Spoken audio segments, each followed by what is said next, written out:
Everyone loves a good David and Goliath story, especially when the little guy triumphs over a behemoth that wields its power like this. The way that you can help me right now, finding answers by doing all this. the way that you can help me is by disconnecting our service. That's how you can help How me. is that helping you, though? Because that's what I want. Explain to me how that's helping That's you. what I want. Okay, so why is that what you want? Because that's what I want. Okay, so, I mean, there has to be some sort of reason behind it. That's what we're trying to find out. We just want to find out what it is that's causing a customer that's been with us for a long time to leave. Because that's what we want. Okay? All right. That is just a small part, we're told anyway, what was nearly a 20-minute Comcast customer service call. This guy recorded 8 minutes of it, and then it went immediately viral after it was posted online yesterday by the tech writer Ryan Block. Comcast released a statement saying, "We are very embarrassed by the way our employee spoke with Mr. Block. We are investigating the situation and will take quick action." While this may be an extreme example, many of us have experienced frustration with our cable companies. In fact, the American Consumer Satisfaction Index rates cable the least popular industry in the nation, below healthcare companies, banks, and utilities. And of the major providers, Comcast ranks near the bottom, above only Time Warner Cable, which Comcast is attempting to acquire for $43 billion. Comcast is already the leading cable provider in Massachusetts, covering about 80% of the state, and now the city of Cambridge is looking for a way to offer its residents an alternative. Here to discuss that is Cambridge City Councilor Nadeem Mazen. Welcome to Greater Boston. Thank you very much, Emily. So I have to say, I listened to this today, and the skeptic in me said, this can't be real.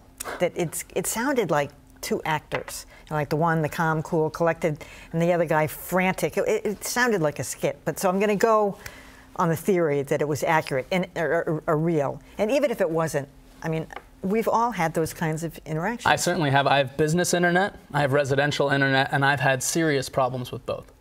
And what happens, I mean, have you ever had anybody push back like that when you try to cancel a service? You know, I don't think I've had Comcast push back in that way, but I've definitely had a situation where I call in, I say, this is the problem. They say, well, send someone, and we go through that cycle 3-4 times, and nothing is fixed. Right. And I just went through it with Verizon. I mean, they're in a broken cycle, and the corporate culture does not necessarily reward excellence. Oh, and how about this? I'll be at your house Saturday sometime between 8 and 5. Sure, and it's a huge window, and then they miss it. Yeah, exactly. They give you all-day window, and then you miss it. All right, so Cambridge is doing what a lot of other cities and towns have done. They're trying to put in some, you explain it, a municipal cable system. Right. How does it work? So municipal broadband would be some kind of city infrastructure that competing telecoms lease, or it could be city-run. And the cost is obviously enormous for the hardware, whether that's underground or on telephone lines. It's a really huge bonded investment, something that you kind of make the investment and then get the repayment over time. So you couldn't ride on Comcast infrastructure. Wouldn't that be wasteful? You'd have to put all new infrastructure in? Well, to some extent you can lease, or there actually are underground conduit openings that the telecoms and utilities are forced to put in that the city could make use of, and that's all part of what we're exploring with a broadband task force. What is this based on? What's the instigator to have municipal service as opposed to Comcast? Well, nationwide, we're facing a situation where we're not the leader in speed. We know that we lead the innovation economy in many ways in Cambridge and in the country, but we're at abysmally low speeds. And in Cambridge, in some places, we're still dealing with copper line rather than fiber optic or coax cable. So we're in a situation where people are getting poor service at poor prices, and the telecoms aren't investing in infrastructure. So obviously the city needs to do something, or we need to find partnership from other competitors in order to take the monopoly aspect out of it. So as you as a city councilor now, have you heard complaints? I mean, have people come to you and said it's been a problem with Comcast in particular? Complaints are the norm. I'd say almost every resident has had either a customer service, an actual quality of service problem, but the exception is when you come to someone and they say they haven't really thought about it, or they haven't really had a problem. See, but I mean, if the city takes it over, it's still a monopoly, or is it? I mean, would people still have the option of going with Comcast? Still have the option to go with Comcast, right? And the city would most likely actually just pave the way. We're just kind of catalyzing competition. So if the city does end up doing municipal broadband, it's likely that that would be what's called dark fiber. Fiber that's not lit up by a telecom infrastructure. It's then that competitors come in, the city makes the money back and in fact makes a profit through the leasing of those lines, and then the competitors come in and they start driving hard bargains that make Comcast say, yes, we need to do an infrastructure improvement, and yes, we need to drop prices and increase service. I mean, as you know, you're technically, obviously, very more proficient than I am. All of this is going to change, again, very rapidly, because right now Comcast is both a cable provider, internet provider, and what else. Eventually, it's just going to be one thing. I mean, it's all going to be one. It's going to be all internet, I assume. So, you know, the cable and the internet, all that's going to be exactly the same. Will that make a difference? I think we're just talking about data, and the data has to come from somewhere. It's coming down the pipe, and we're just talking about making more and bigger pipes. So that's really important to look at. The other thing that Comcast is doing, as you said, it's all one service. Comcast Universal is getting in the business of content. And it's extremely important as we look at their monopoly over the infrastructure that we also look at the dangerous ways in which they can control the speed of their own content and the preference of their own content coming down the pipe. Well, that's net neutrality. That's net neutrality, and that's a federal conversation.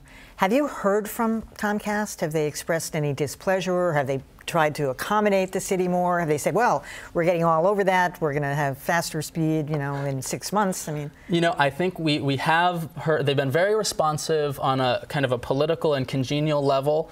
Their representative, I think, has made it clear that there probably won't be investments in infrastructure. I think that a popular outcry may change that, and I really think that people should take to the streets, so to speak, because there's a huge number of us that need that improvement in service. I think it's pretty clear that they're focused on maybe helping a little bit with the digital divide, low socioeconomic status households, but that's such a marginal help and community benefit that they provide, frankly, and don't do a tremendous amount there, and that the actual infrastructure itself won't improve in the near future in Cambridge.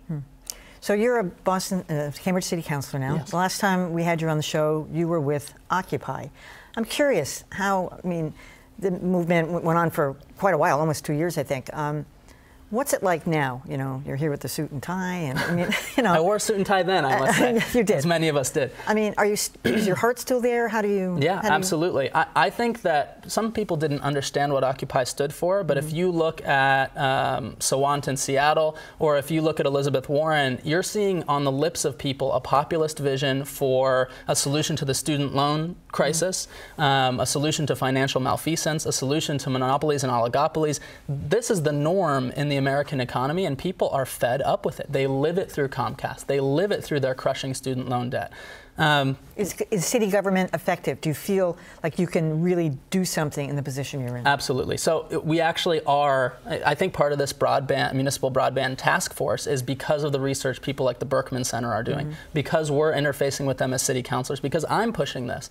The fact that I can actually drive that agenda and bring common sense solutions. No one's arguing with an improvement in service. No one's arguing with the deficiency in our economic system, especially for young students. And I feel not only completely effective in what I'm doing, but I feel like we have a collaborative city administrative and executive that is excited to rush forward and implement. All right. Nadeem Mazen, good luck.